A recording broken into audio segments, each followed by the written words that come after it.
Muy buenas noches, mis amados hermanos, Dios les bendiga. Sean todos bienvenidos a nuestro estudio. Continuamos nuestro recorrido y llegamos al libro de Apocalipsis. Llegamos al capítulo 2, en donde encontramos el mensaje a las 7 iglesias. Vamos a estudiar en esta noche el mensaje a la iglesia de Éfeso. La primera iglesia a la que se refiere, a que se le envía un mensaje, es una iglesia envidiable. Realmente la mayor parte de las cosas que tiene esta iglesia son hermosas. Tiene un error. Y ese error es grande. Vamos a orar. Maravilloso Dios, Dios de misericordia y gracia, delante de ti venimos, amado Padre, para pedir tu preciosa bendición. Derrama de tu divina presencia en nuestros corazones y danos entendimiento a través de tu preciosa palabra para entender las cosas que nos has dejado escritas, Señor. El testimonio, Señor, que entregaste a tus siervos para que ellos nos dicen a conocer las cosas que deben suceder. Te pedimos, amado Señor, que nos regales de tu Espíritu Santo, Señor, que nos ayudes, Padre Celestial, en el discernimiento de tu palabra limpia y sana, Señor. Pedimos tu bendición. Oramos, Señor, por la señora Yolima, por nuestra hermana Urania, Padre Celestial, por la operación de la señora Yolima, para que tú, Señor, tomes las manos de los médicos, Señor, y obres un milagro, Señor, de sanidad, y que a través de los médicos ella quede completamente bien y sana, Señor. De igual manera, Señor, por el papá de nuestro hermano Rosso, Padre Celestial, que también tiene una cirugía de corazón. Padre Celestial, que tú tomes las manos de los médicos y que las dirijas en bien, Señor, y que todo sea para bendición de tus siervos, Padre nuestro. En tus manos encomendamos toda situación, Padre Santo, el nacimiento de la niña de nuestra sierva que está aquí con nosotros. Que tú, Señor, la bendigas, que tú le ayudes en todo, la protejas, Padre Celestial. Que estés tú, Señor, guiando todos los procedimientos que se deben hacer, amado Dios. Colocamos nuestra vida en tus manos, preciosísimo Padre. Pedimos de tu inmenso favor, de tu inmensa misericordia. Guíanos y bendícenos, Padre Celestial, porque tú eres, Señor, nuestro ayudador, hoy y siempre, Padre nuestro. Gracias te damos, oh precioso Dios, en el nombre de Cristo Jesús, nuestro amado Salvador. Amén. Podemos sentarnos, mis amados hermanos.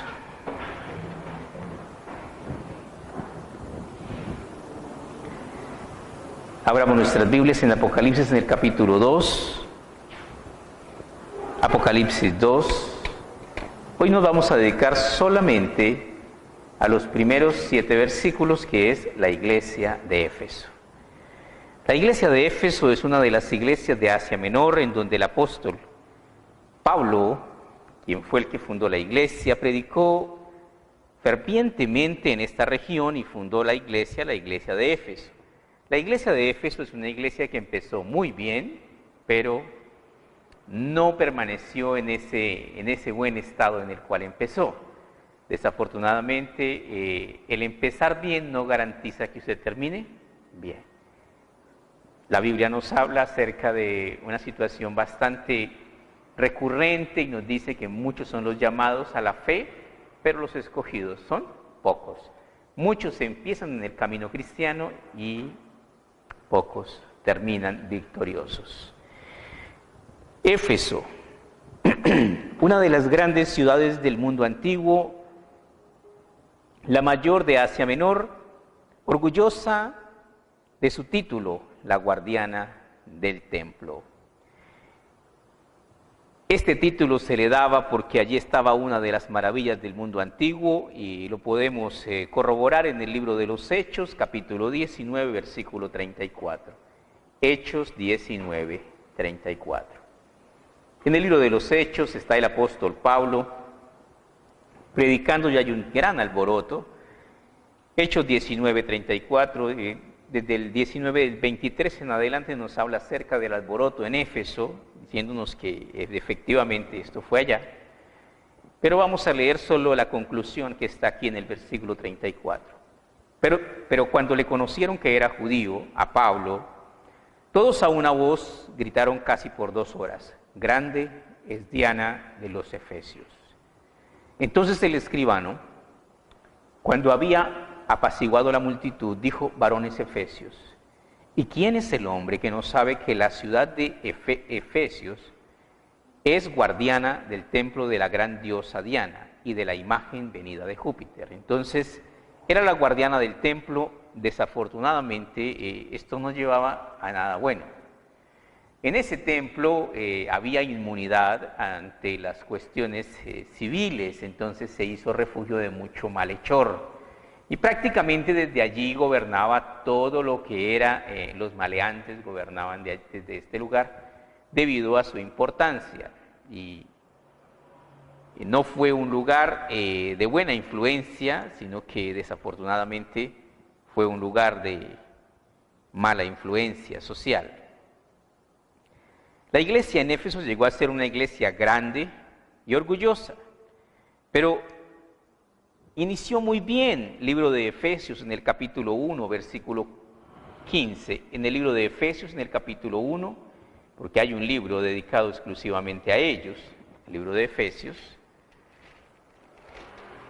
está después de Gálatas. Efesios 1, versículo 15, el apóstol Pablo, que escribe la carta a los Efesios, la epístola maravillosa, habla de una manera muy preciosa de los hermanos de Éfeso y dice así: por esta causa también yo, habiendo oído de vuestra fe en el Señor Jesús y de vuestro amor para con todos los santos, no ceso de dar gracias por vosotros, haciendo memoria de vosotros en mis oraciones.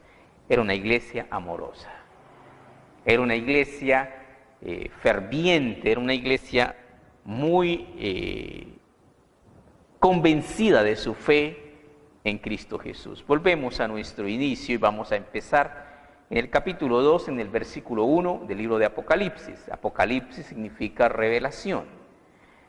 Escribe al ángel de la iglesia en Éfeso: el que tiene las 7 estrellas en su diestra, el que anda en medio de los 7 candeleros de oro, dice esto. Tenemos acá el capítulo 2, en el versículo 1, tenemos algunas cosas para interpretar. Ya vimos acerca de Éfeso, ahora vamos a ver la segunda parte: el que tiene las 7 estrellas en su diestra. En el capítulo 1, en el versículo 20, nos revela el misterio de las 7 estrellas. Capítulo 1, versículo 20 de Apocalipsis dice: el misterio de las 7 estrellas que has visto a mi diestra y de los 7 candeleros de oro. Las 7 estrellas son los ángeles de las 7 iglesias, y los 7 candeleros que has visto son las 7 iglesias. ¿A qué se refiere esto? El número 7 significa plenitud, que viene a interpretarse como la plenitud de las iglesias. Fue una iglesia local en los tiempos en que se escribió Apocalipsis. De hecho, el apóstol Juan, llamado el apóstol amado, vivía en Éfeso y era llamado el anciano de la iglesia de Éfeso. El apóstol Juan, junto con María, la madre de Jesús, vivieron hasta su muerte en la ciudad de Éfeso. Porque Jesucristo en la cruz le dijo a Juan, ¿qué le dijo a Juan? Hijo, he ahí tu madre. Y le dijo a María, madre, he ahí tu hijo. Y desde entonces él la recibió en su casa. Entonces, el pastor de la iglesia de Éfeso en sus orígenes inició el apóstol Pablo y posteriormente fue Juan el que continuó. Desafortunadamente, Juan fue conocido como el apóstol del amor. Desafortunadamente ellos aprendieron mucho del amor, pero después se desenamoraron. Más adelante vamos a ver más a profundidad del asunto que es el problema de esta iglesia, y es precisamente eso, el desenamoramiento. Dice: el que tiene las 7 estrellas en su diestra. Las 7 estrellas son los 7 mensajeros, y el que anda en medio de los 7 candeleros de oro. Los candeleros de oro que has visto son las 7 iglesias, pero también podemos representarlo como la plenitud del Espíritu Santo. Versículo 2: yo conozco tus obras y tu arduo trabajo y paciencia, y que no puedes soportar a los malos. Y has probado a los que se dicen ser apóstoles y no lo son, y los has hallado mentirosos. Aquí tenemos una iglesia que no traga entero. Aquí tenemos una iglesia que es ferviente, laboriosa, trabajadora, que es una iglesia pujante en el servicio, en la ayuda mutua, es una iglesia viva. Conozco tus obras y tu trabajo y paciencia. La paciencia es la virtud de los sabios, el trabajo es la virtud de los diligentes, y que no puedes soportar a los malos, y has probado a los que se dicen ser apóstoles y no lo son. Entonces tenemos esta parte, ¿qué es? ¿Quiénes son los malos? Aquellas personas que profesan conocer a Dios, pero con sus hechos lo niegan. Jesucristo lo dijo, por sus frutos los conoceréis. Entonces nos sigue diciendo acá que no puedes soportar a los malos, y has probado a los que se dicen ser apóstoles. Este es un asunto importante, porque la Biblia dice, conoceréis la verdad y la verdad os hará libres.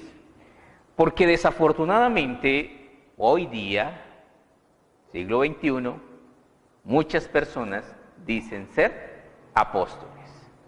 Hay apóstoles en nuestros días, son verdaderos apóstoles. Es importante que nosotros podamos discernir y podamos tener la Biblia como base de ese estudio en cuanto a si hay o no hay, son verdaderos o no son verdaderos. Libro de los Hechos de los Apóstoles, capítulo 1, versículo 21. Hechos 1, 21. En el libro de los Hechos de los Apóstoles, en el capítulo 1, 21, vamos a encontrar que hay requisitos en la Biblia, como hay requisitos para ser pastor, así también hay requisitos para ser apóstol.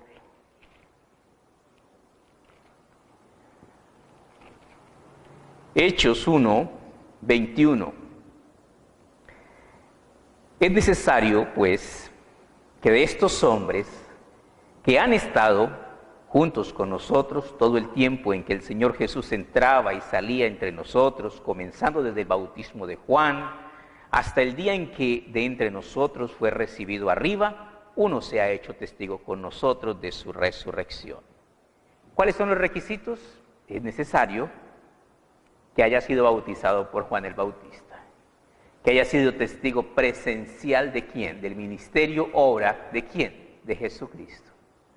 O sea que si hoy día hay apóstoles, debían de tener más de 2019, exactamente. No hay, pero sin embargo, vamos, esos son los requisitos. El verso 23 dice, señalaron a dos, a José llamado Barsabás, que tenía por sobrenombre Justo, y a Matías. La elección cayó sobre Matías. Entonces vamos estudiando esto acerca de que hay o no hay apóstoles. La Biblia nos dice cuáles son los requisitos, pero también la misma palabra de Dios nos advierte acerca del engaño y de la falsedad. Segunda de Corintios capítulo 11, versículo 13, Segunda de Corintios 11, 13. En Segunda de Corintios, en el capítulo 11, versículo 13, nos advierte que hay falsos apóstoles. Segunda de Corintios 11, 13 dice, porque estos son falsos apóstoles, obreros fraudulentos, que se disfrazan como apóstoles de Cristo. ¿Quiénes son? Personas avivatos, personas que quieren engañar a los cristianos, que no estudian la palabra de Dios, porque un cristiano que no escudriña la palabra de Dios es supremamente fácil ¿de qué? De engañar. Porque estos son falsos apóstoles, obreros fraudulentos que se disfrazan como apóstoles de Cristo, y no es maravilla, porque mismo Satanás se disfraza como ángel de luz, así que no es extraño si también sus ministros se disfrazan como ministros de justicia, cuyo fin será conforme a sus obras. O sea, son falsos, sus obras son malas y su fin será malo. Tenemos entonces, a través de estas escrituras que nos confirman que muy posiblemente no hay apóstoles. Necesitamos todavía algo más puntual, ¿cierto? Y lo vamos a encontrar. Apocalipsis capítulo 21, Apocalipsis 21, 14. Entendiendo nosotros que Apocalipsis es revelación, que es la revelación final, es la historia del futuro, entonces Apocalipsis nos viene a narrar lo que va a acontecer en el final.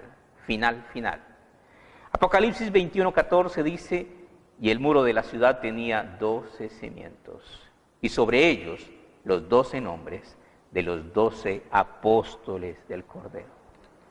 Aquí tenemos, digamos, una constante. ¿Cuál fue? Cuando Jesucristo estuvo caminando sobre la tierra, escogió 12 apóstoles. Y en el final de la historia de la humanidad, habrá 12 apóstoles. ¿Cuántos cupos, cuántas vacantes hay? No hay. Bueno, entra un pequeño problema, y es que, bueno, hay dos candidatos, que uno fue Matías y el otro fue Saulo o Pablo, pero la decisión es muy simple, no tenemos por qué confundirnos. Había una cualidad en todos los 11 apóstoles que quedaron para reemplazar a Judas. ¿Sabe cuál fue esa cualidad de los 11 apóstoles? Todos fueron llamados por Jesucristo personalmente. ¿Quién llamó a Saulo de Tarso personalmente? ¿Quién lo llamó? Jesucristo. Entonces no hay mucho en que nos podamos confundir el reemplazo de Judas. Fue Saulo de Tarso, posteriormente llamado el apóstol Pablo. Entonces, eran 12, se ahorcó uno, que fue Judas, fue reemplazado por Pablo, quedaron 12, y al final de los tiempos son 12. ¿Cuántos apóstoles hay en nuestros días? No hay, no hay. Y si hay, entonces la conclusión es que son, ¿qué? Falsos apóstoles. Por eso les digo, la palabra de Dios es maravillosamente clara. Dice: y has probado a los que se dicen ser apóstoles y no lo son, y los has hallado mentirosos. El versículo 3 dice: y has sufrido, y has tenido paciencia, y has trabajado arduamente por amor de mi nombre, y no has desmayado. Es envidiable la cantidad de elogios, de cosas buenas que esta iglesia tiene y que Dios reconoce que las tiene. Es una iglesia de más virtudes que muchos de nosotros. El versículo 4 encontramos un pero, y ese pero es desastroso. El verso 4 dice: pero tengo contra ti que has dejado tu primer amor. Fíjese bien, no es que la iglesia de Éfeso no tenga amor, sino que no tiene amor como el primer amor. ¿Cuál primer amor? El que le hace sentir cosquillas, el que lo eriza, el que lo derrite, el que lo hace temblar. Ese primer amor, ese primer amor. Por ahí dicen que el primer amor nunca se olvida. No es simplemente que nosotros amemos a Dios, sino que nosotros debemos amar a Dios. Amarás al Señor tu Dios con todo tu corazón, con toda tu mente, con todas tus fuerzas. Pero tengo contra ti que has dejado tu primer amor. Dejar de amar a Dios como debo de amarle. A veces nosotros no entendemos la trascendencia de lo que es el amor. Primera de Juan, capítulo 4, versículo 7. Vamos a leer un poquito aquí en Primera de Juan 4, 7. Primera de Juan, capítulo 4, versículo 7 nos dice: amados, amémonos unos a otros, porque el amor es de Dios. Y todo aquel que ama es nacido de Dios y conoce a Dios. El que no ama no ha conocido a Dios, porque Dios es amor. A veces somos cristianos secos, sin amor, amargos, agrios, poco afectivos. ¿Jesucristo es así? ¿Dios es así? ¿Sabes cuál es la respuesta? No. Jesucristo, Dios es amor, y nosotros necesitamos expresar de una y de mil maneras, ¿qué? Ese amor de Dios. Ahorita pasó el festejo del Día del Hombre, ¿no? Ya antes había pasado el Día de la Mujer. No necesitamos un día. No necesitamos poner en acción ese amor que está en nosotros. Porque el amor está, pero el amor se puede, ¿qué? Se puede apagar. Y lo apagamos cuando dejamos de echarle leña al fuego. Entonces seguimos leyendo aquí, dice: en esto se mostró el amor de Dios para con nosotros, en que Dios envió a su Hijo unigénito al mundo para que vivamos por Él. En esto consiste el amor, no en que nosotros hayamos amado a Dios, sino en que Él nos amó a nosotros y envió a su Hijo en propiciación por nuestros pecados.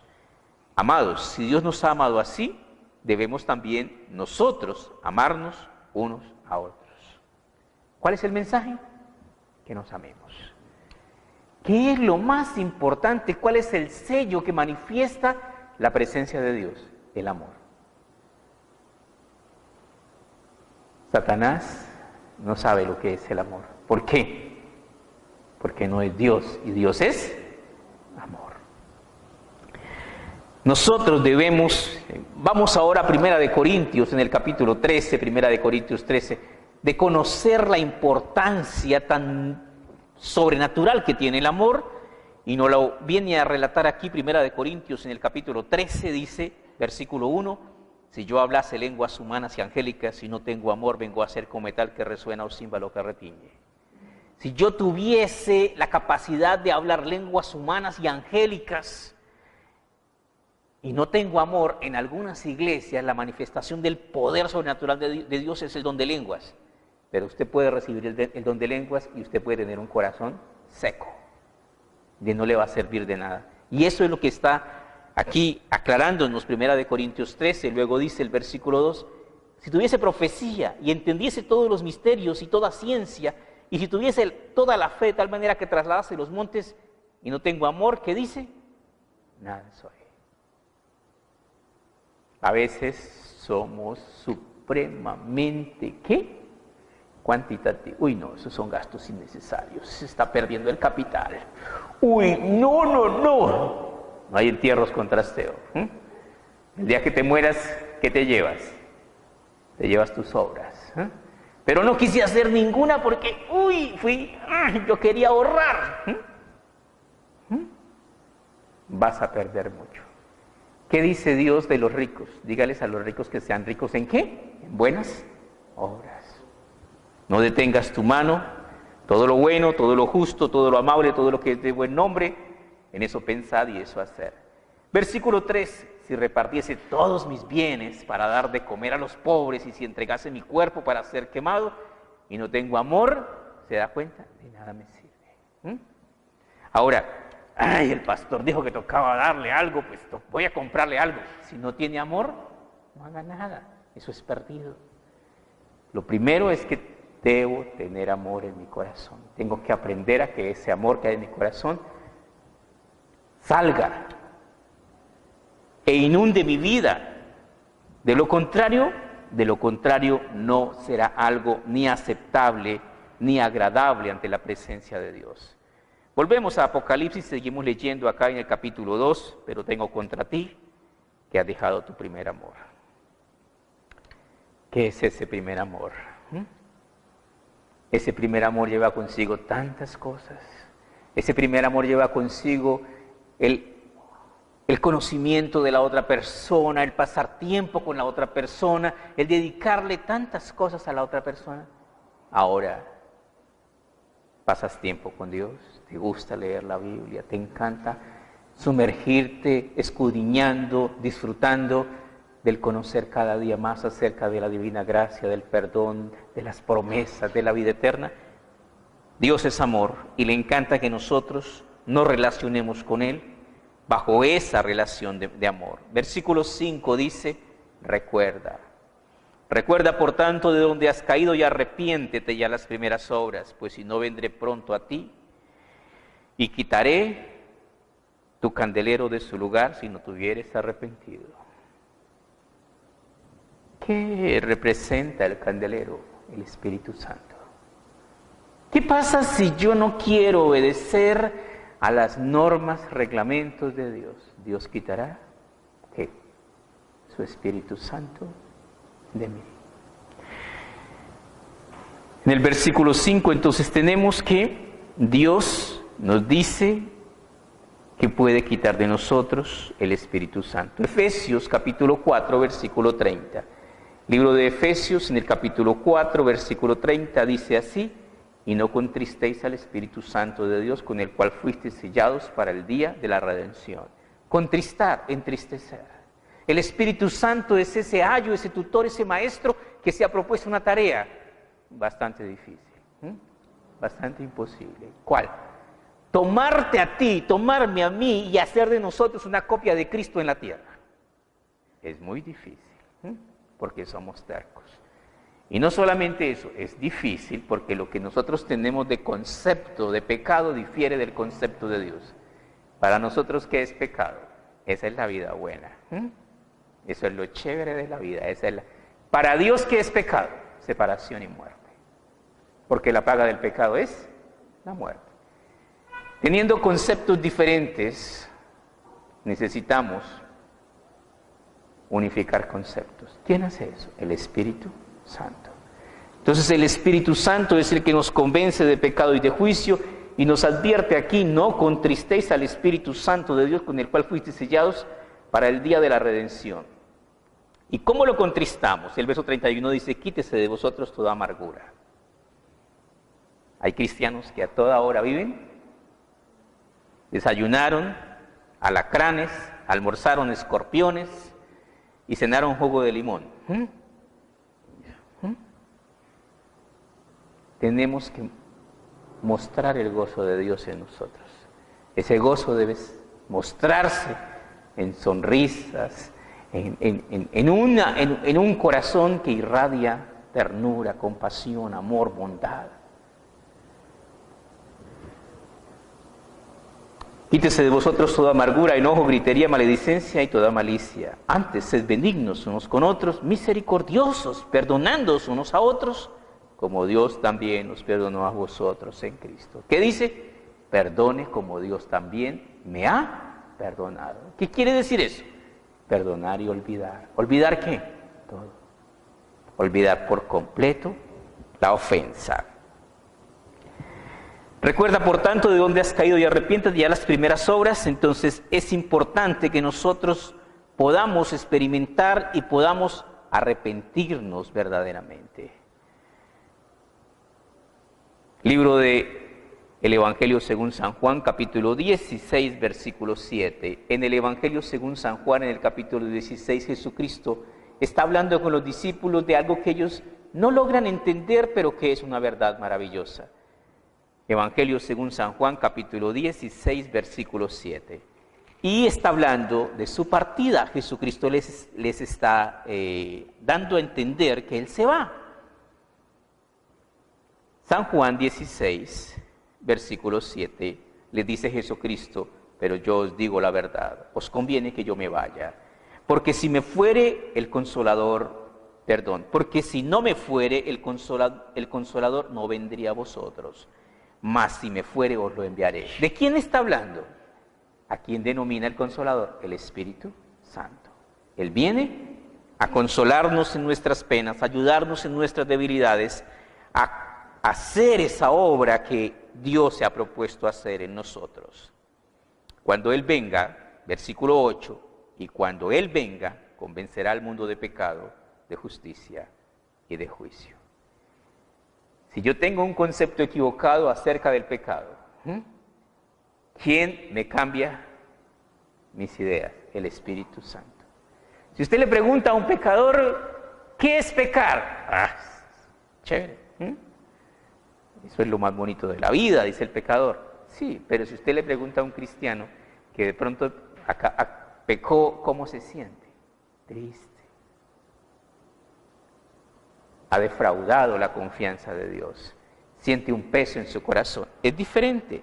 Dice, el Espíritu Santo nos convencerá de pecado. Dice, cuando Él venga, convencerá al mundo de pecado, de justicia y de juicio. De pecado, por cuanto no creen en mí. De justicia, por cuanto voy al Padre y no me veréis más. Y de juicio, por cuanto el príncipe de este mundo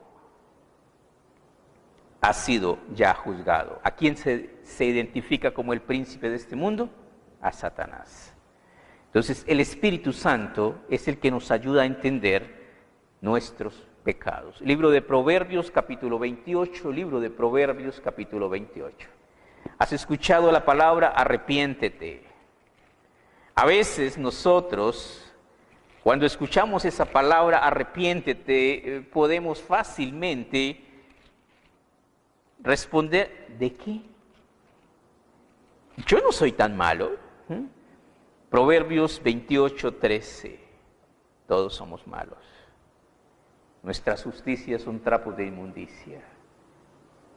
Simplemente al nacer, lo que uno llama un niño, un inocente niño, ¿ya viene con pecado? Ya viene con pecado. Ya viene con pecado. Libro de Proverbios, capítulo 28, versículo 13, dice: el que encubre sus pecados no prosperará. ¿Qué significa encubrir? Hacerme el de la vista gorda. Pero yo no soy tan malo. Hay gente más mala que yo. Sí, los hay. Pero tus pecados te apartarán de Dios. El que encubre sus pecados no prosperará. Mas el que los confiesa, ¿y qué más dice? Y se aparta, alcanzará misericordia. ¿Qué tengo que hacer? Confesar mi pecado. ¿A quién? A Dios. ¿Y qué más dice? Y apartarme del pecado. ¿Es acaso Cristo ministro de pecado? No. Al que nunca conoció pecado, por nosotros fue hecho pecado, para que nosotros fuésemos hechos justicia de Dios en él. El que encubre sus pecados no prosperará, mas el que los confiesa y se aparta alcanzará misericordia. Bienaventurado el hombre que siempre teme a Dios, mas el que endurece su corazón caerá en el mal. ¿Qué quiere decir esto? Que yo tengo que aprender a ablandar. ¿Ablandar qué? El corazón. ¿Qué significa ablandar el corazón? El corazón se ablanda cuando sentimos ganas de llorar, cuando sentimos tristeza, melancolía, dolores del alma, cuando realmente buscamos al Dios de la gracia y del perdón. Versículo 5, recuerda por tanto de donde has caído y arrepiéntete ya las primeras obras, pues si no vendré pronto a ti y quitaré tu candelero de su lugar si no te hubieses arrepentido. Versículo 6, pero tienes esto, que aborrecer las obras de los nicolaitas, las cuales yo también aborrezco. La ciudad de Éfeso era una ciudad bastante pecaminosa. Había en Éfeso mucha gente que vivía de manera pecaminosa. Aquí hay algo muy especial. A los nicolaitas se les ha atribuido que eran personas de ídolos, de idolatría, bueno, de una vida pecaminosa. Pero mira lo curioso, por eso es importante leer con cuidado, dice, pero tienes esto, que aborreces a los nicolaitas, no dice eso, que aborreces las obras de los nicolaitas, las aborreces, las detestas para no vivir como ellos. Pero no dice que aborrece a los nicolaitas, y es importante, nosotros evangelizamos al mundo, nos dice no améis al mundo, ni las cosas que están en el mundo, si alguno ama al mundo, el amor del Padre no está en él, pero nosotros debemos amar las almas de las personas que están perdiéndose y camino al infierno, por la ignorancia de la palabra de Dios. Pero tienes esto, que aborreces las obras de los nicolaitas, las cuales yo también aborrezco. Entonces es importante que nosotros aprendamos a aborrecer el pecado, a sacar el pecado de nuestra vida. Cuando lo contemplas, cuando empiezas, dice el libro de Santiago, sino que cada uno es tentado cuando de su propia concupiscencia es seducido y atraído. Y entonces la concupiscencia da a luz el pecado y el pecado da a luz la muerte. ¿Qué quiere decir eso? Que muchas veces nos hacemos ideas pecaminosas y después las cumplimos.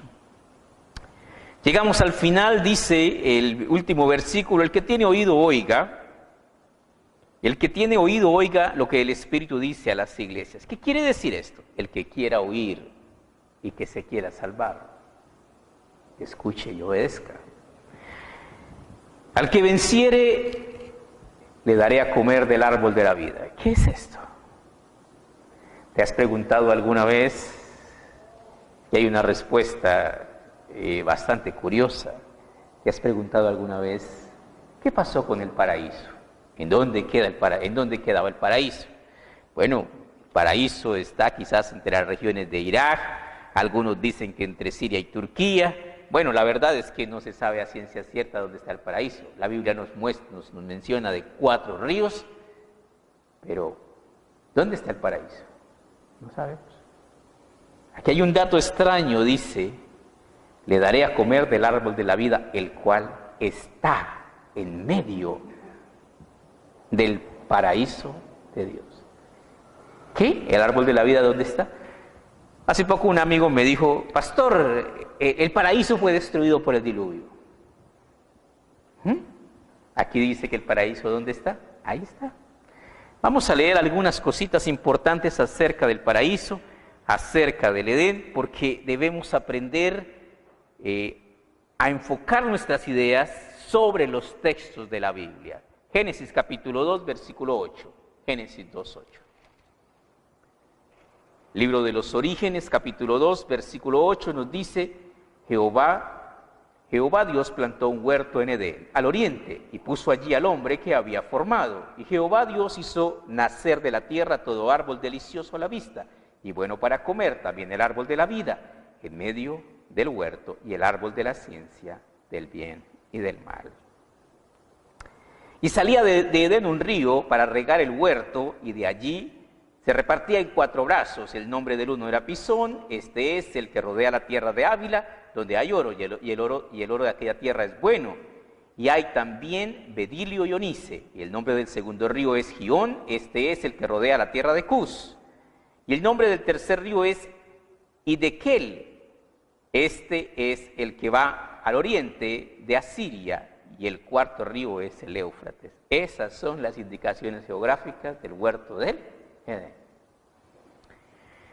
Alguno dirá, me voy a ir a buscar el huerto del Edén. No pierda el tiempo. Génesis 2, versículo 22, seguimos más adelantito, el 22. Génesis 2. ¿Dónde está?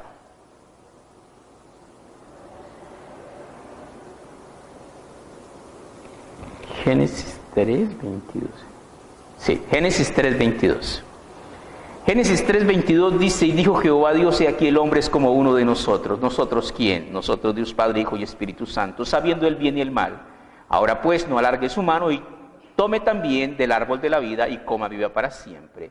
Y lo sacó Jehová del huerto del Edén para que labrase la tierra de que fue tomado. Echó pues fuera al hombre y puso al oriente del huerto de Edén querubines y una espada encendida que se revolvía por todos lados para guardar el camino del árbol de la vida. ¿Qué hay?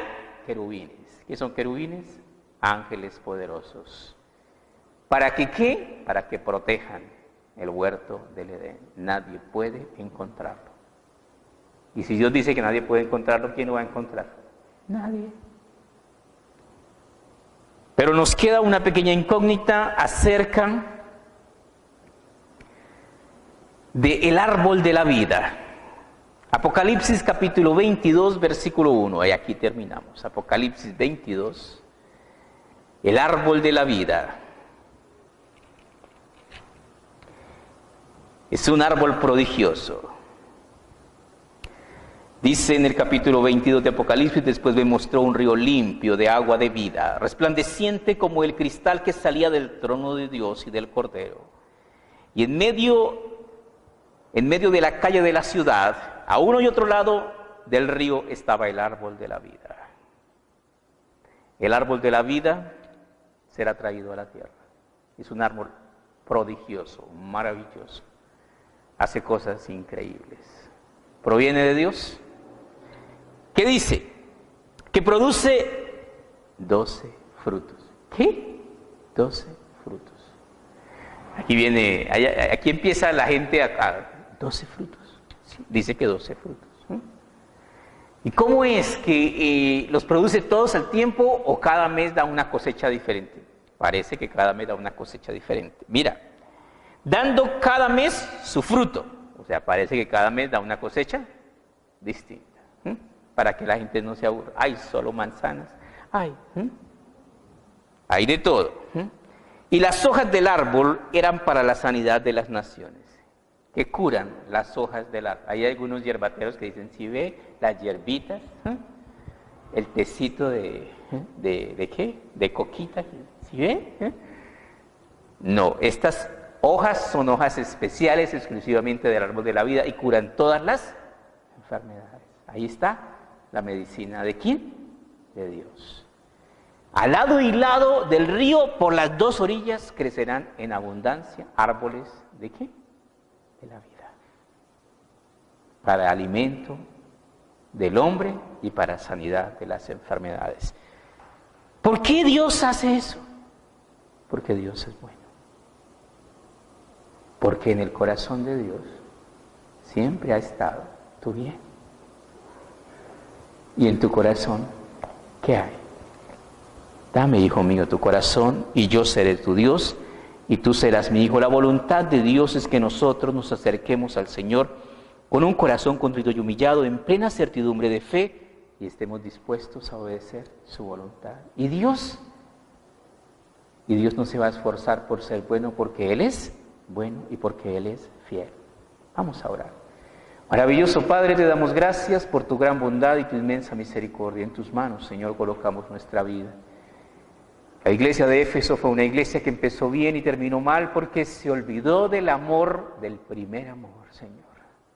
Ayúdanos, amado Dios, tu palabra dice, el primer y gran mandamiento es, amarás al Señor tu Dios con todo tu corazón, con toda tu mente, con todas tus fuerzas. Y el segundo mandamiento dice, y a tu prójimo como a ti mismo. Te pedimos, Padre Celestial, que nos ayudes a amar, que nos ayudes, Señor, a ser personas sensibles, a no permitir que nuestro corazón se endurezca, porque hay tanta maldad a nuestro alrededor que a veces hace que nuestro corazón se vuelva duro, porque hay tanto engaño, tanta hipocresía, hay tanta gente en la que no se puede confiar, pero hay un Dios en los cielos que nos manda amar. Ayúdanos, Señor, verdaderamente a poder amar, Señor, con el amor tuyo, Señor. Derrama de tu divina gracia sobre nuestros corazones.